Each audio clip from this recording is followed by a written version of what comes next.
අද දිනේ ජනමාධ්‍ය අමාත්‍යාංශයේ වැය Journalists have been barred from covering parliamentary sittings from the legislature when the expenditure head for the mass media ministry is being debated. The media is not provided with footage of the sitting on many occasions. Opposition lawmakers are often disrupted and not captured on camera when making massive revelations. We are debating against a backdrop in which the media is not allowed to report freely. Are journalists barred from entering parliament as they are the only group of people who contracted COVID-19? Isn't there an equal threat to police officers, parliamentary officials and parliamentarians? Why has the restriction only been imposed on lobby correspondents? Between 2005 and 2015, several journalists, including the editor of the Sunday Leader, Lasantha Wickrematunge, were murdered. We were able to end that era in 2015.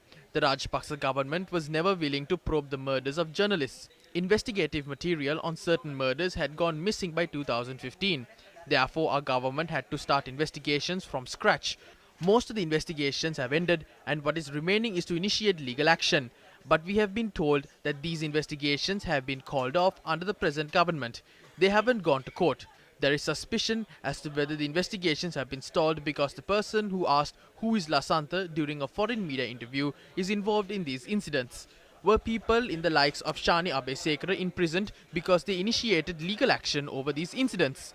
Today, the lives of officials like Shani Abesekara are at risk as they have contracted COVID-19. The government's attitude implies that Lasantha Wickrematunge shot himself while Keith Noyer and Upalitha Nukun beat themselves. Who is involved in attacking the Sirasa media station, torching the Siyata station and attacking the Udayan newspaper office in Jaffna? Did these media institutions destroy their facilities on their own? Where are the investigations into this? When speaking about the media, we have to look at the aspects of social responsibility in addition to the business side of it. Is the government trying to do favors for their henchmen who are owners of media stations by allowing them to amass assets in an unlawful manner? The opposition cannot stand the sight of this. The government has appointed its allies to the Public Services Commission. They set up a COVID-19 fund and allocated 100 million rupees for advertising. 23 million rupees has already been spent. Who is the beneficiary of these funds? At the time of a pandemic, some media stations are obtaining money to broadcast health guidelines such as the need to wear masks. If some media stations can carry out worthy projects such as collecting dry rations and distributing them, why are they charging money to publish health advisories? Who was the beneficiary of the funds at these media outlets? I wish to remind that the government has been helping out their allies using funds that can otherwise be utilized for the procurement of PCR test kits and ventilator machines. We understand that media institutions need to publish advertisements to remain competitive in the market.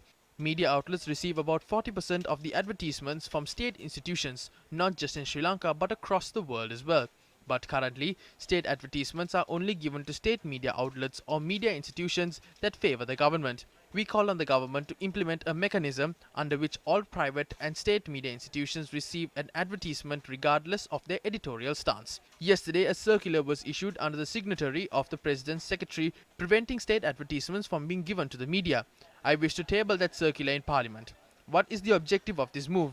They are indirectly trying to threaten the media. Some media institutions manage expenses as their subsidiary companies generate revenue.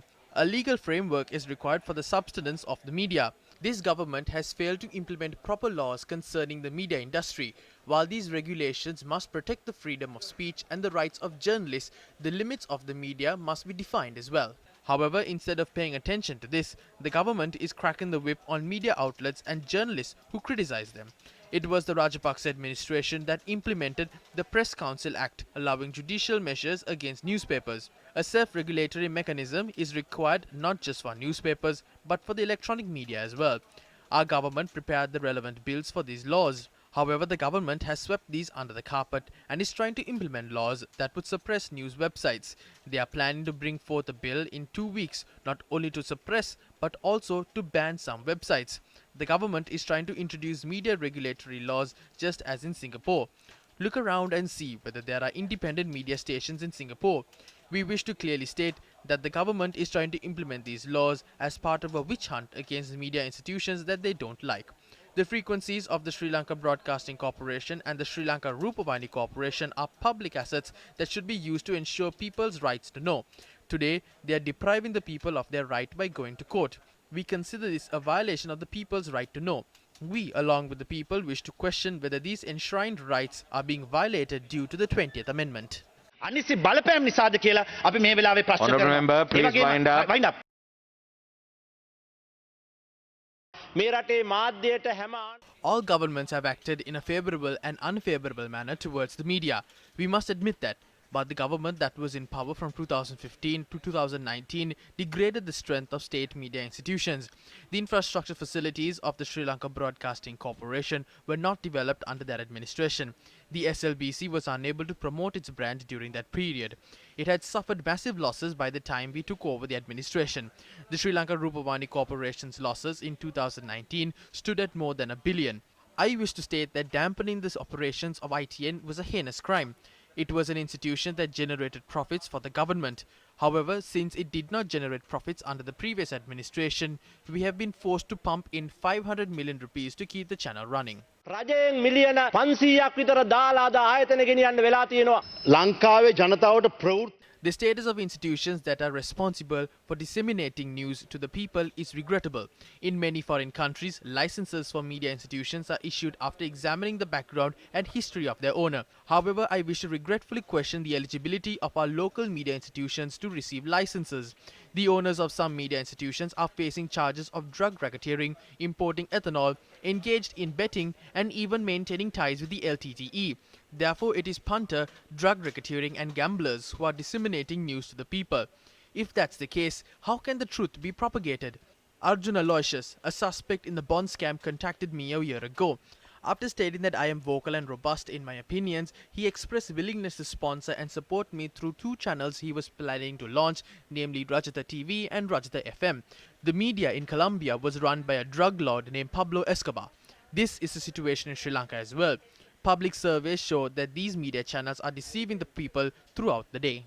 බහුතර ජනතාවෙන් ගත් සංඛ්‍යාත වලින් උදේ හවා මේ ජනමාධ්‍ය විසින් ජනතාව රවට්ටනවා. අපි පැහැදිලිව කියනවා මේ ආණ්ඩුව නටවන්නේ එක්තරා I wish to clearly state that only a few media channels are manipulating the government. The people know that the government is conducting themselves based on the whims and fancies of these selected media institutions. They are making national decisions and influencing the president to implement measures that are unsuitable to the country.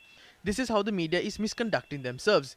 It is wrong regardless of whoever does it. Rectify this situation. Yesterday we saw Pillayan being released from prison. He was seen celebrating it with the people, although we do not know whether he is infected with COVID-19 or whether he had undergone a PCR test. How many media institutions add that story? ඒ ප්‍රීති ഘോഷා කරනවා. මාධ්‍ය ආයතනෙන් කීයෙන් කීය දෙක පෙන්නුවේ. මේ මාධ්‍ය ආයතන සහ මාධ්‍ය කරු The development of media institutions and journalists took place under our administration. You might recall that during the period between 2010 and 2015, we offered laptops for journalists and financial giants for higher education purposes. We hope to establish 25 media schools in the country. We embarked on this initiative in the north and will implement the project in other parts of the country during the coming years. Therefore, we will protect and uplift media outlets that have been affected while transforming them into profit-making venues that commands the respect of the people. I also wish to state that we will fulfill our responsibilities towards the people. මේ රටේ ජනතාවට යුතුයකම් වගේම ඉෂ්ට කරනවායි කියන එක ප්‍රකාශ කරමින් මම අතර වෙනවා බොහොම ස්තුතියි.